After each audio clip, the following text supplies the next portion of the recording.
আবৃত্তি করছি। কবিতাটির নাম কাজলা দিদি, লিখেছেন যতীন্দ্রমোহন কাকচি। বাঁশবাগানের মাথার উপর চাঁদ উঠেছে ওই, মাগো আমার শোলক বলা কাজলা দিদি ওই। পুকুর ধারে নেবুর তলে থোকায় থোকায় জমায় জলে, ফুলের গন্ধে ঘুম আসে না একলা জেগে রই।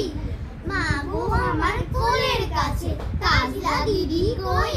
সেদিন হতে দিদিকে আর কেনই বা না ডাকো, দিদির কথায় আঁচল দিয়ে মুখটি কেন ঢাকো। খাবার খেতে আমি যখন দিদি বলে ডাকি, তখন ও ঘর থেকে কেন মার দিদি আসে না গো। আমি ডাকি তুমি কেন চুপটি করে থাকো। বল মা দিদি কোথায় গেছে, আসবে আবার কবে। কাল যে আমার নতুন ঘরে পুতুল বিয়ে হবে।